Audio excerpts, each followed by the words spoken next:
Now at 5 a.m. on WKYT this morning in Richmond, police officers are planning a special dedication this morning for one of their own. We'll be live this morning looking ahead to the police headquarters' new name there.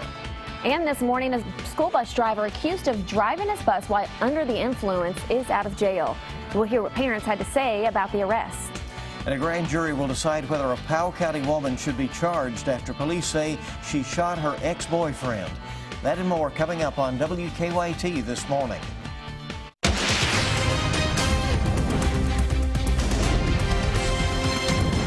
WKYT News starts now with breaking news. We're following breaking news here in Lexington this morning. Good morning to you. We know at this moment this much. A stretch of New Circle Road is shut down at Industry Road. That is near the Eastland Parkway. It's because of a death investigation that started just a few minutes ago at about 4:30. WKYT's Victor Puente is working the scene, gathering details for us. We're going to be going to him very shortly with a report on what is going on.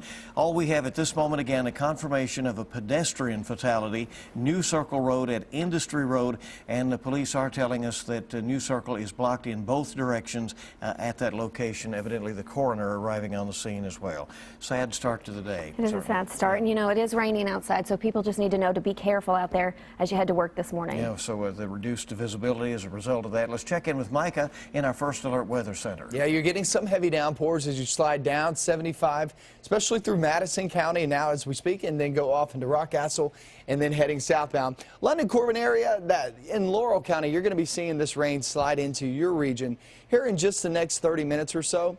Berea about to get that heavy downpour. Richmond, you're about to get some showers here in about 20 minutes. So it's just a rainy start to the day for some of us.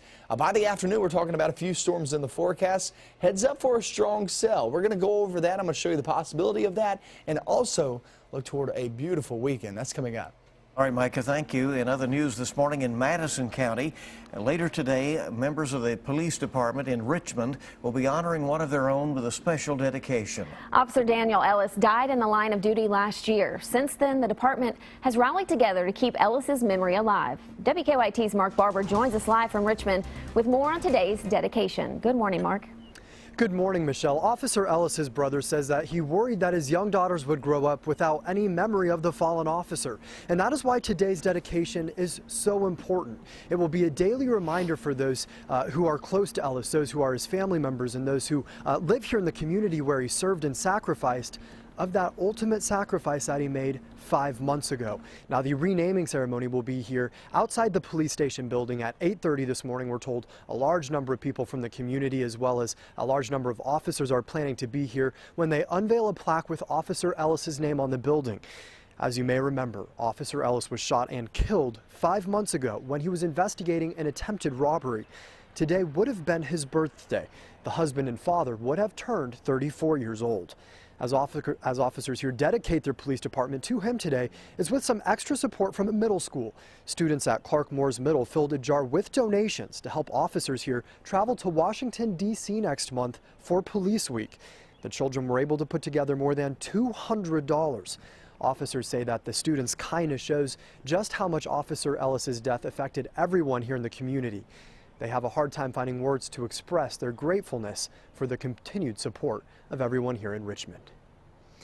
Live in Madison County, Mark Barber, WKYT. All right, thank you very much for that report, Mark. This morning, a school bus driver accused of driving his bus while under the influence is out of jail. Brian Fletcher bonded out of the Montgomery County Jail about 6 o'clock last night. Fletcher was arrested Wednesday outside Camargo Elementary School after his citation says he drove his bus with a blood alcohol level of .068. One parent says she has called and complained about Fletcher several times, but nothing has happened. You know, my girls are the only thing I have. They're my life. And then you see parents on TV and their kids are being run over by the bus driver. And, you know, they're supposed to be on that bus to be protected. Many parents told us that they want to see more done to test drivers and hold them accountable to make sure their kids are safe.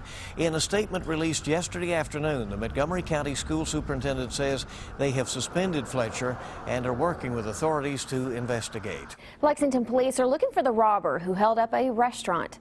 The robbery happened just before 8:30 last night at the Subway on Nicholasville Road near Malibu. Police say a man with a mask walked in, implied he had a weapon, and took off with cash. He ran off toward Trader Joe's. Police brought in a K-9 unit but lost track of the robber. A man faces a long list of charges after a 7-car crash in Madison County. State police say Dustin Brockman crashed into 6 other cars on Kentucky 52 near Charlie Norris Road. Now, the crash closed the road for several hours. 2 people went to UK hospital with non-life-threatening injuries. Brockman's charges include assault, wanton endangerment, and DUI. It's been 2 years since they were found dead in their home, but police are refusing to call the murders of a Nelson County mother and daughter a cold case. No arrests have been made in the deaths of Kathy and Samantha Netherland. Police say the tips have been slowing down, and they're urging anyone with information to come forward. They say they're sure that someone out there knows what happened. For us to be able to see a family get some closure, a community get some closure, we never get tired of it. Frustrating, yes, because for those reasons we want to be able to catch the person that's responsible for this, not only for them, but to get them off the streets, because obviously they're capable of anything. Police have just one major piece of evidence, and that is video of a black Chevy Impala leaving the Netherlands neighborhood around the time of the murders. An eastern Kentucky native accused of killing a Florida couple made his first court appearance. Michael Harold refused extradition during his hearing in Perry County. State police arrested him there last week. Police in Florida say he worked for the couple. A judge has set another hearing for next week. A grand jury will decide whether a Powell County woman should be charged after police say she shot her ex-boyfriend. Court records show Melissa Roberts had an emergency protective order out against Stephen Strange. Police say she shot him after he came into her home and confronted her Wednesday night. She called 911 after the shooting to report what happened. Now, a friend calls it a case of self-defense. Okay, just try to stay calm, okay? Can you hear me? I'm panicking. I can't stay calm. I just killed the man I love. Mentally, she's just devastated. She said only thing she wanted to do was just shoot him in the leg, let him know, she's done with being abused. We reached out to Strange's family for comments, but they told us they couldn't talk about what happened until they talked to state police. We're following breaking news here in Lexington this morning. If you're just joining us, we know that a stretch of New Circle Road has been shut down this morning at Industry Road. That's near Eastland Parkway, and there is a death investigation underway. All this started about 4:30 or so this morning. WKYT's Victor Puente is live now at the scene with the latest details. Victor? Well, Lexington police are still trying to figure out just what happened here. They tell me New Circle Road could be shut down for hours. They also say they don't know yet if what happened here was criminal. Lexington police say a man driving a work truck spotted a body lying near the road around 4:30 this morning. They say they're still trying to determine how that man died. They don't know yet if he was struck by a vehicle or if he ended up there some other way. The coroner is on the scene, as is the crash reconstruction unit and the forensic services unit. Now, police tell me what the coroner finds will determine how this investigation moves forward. They say if someone hit him and drove off, that's obviously very different than if he had some kind of medical issue. Now, they also say that the New Circle Road is currently shut down at Forbes and Industry, and again, could be shut down for a couple hours. Live in Lexington, Victor Puente, WKYT.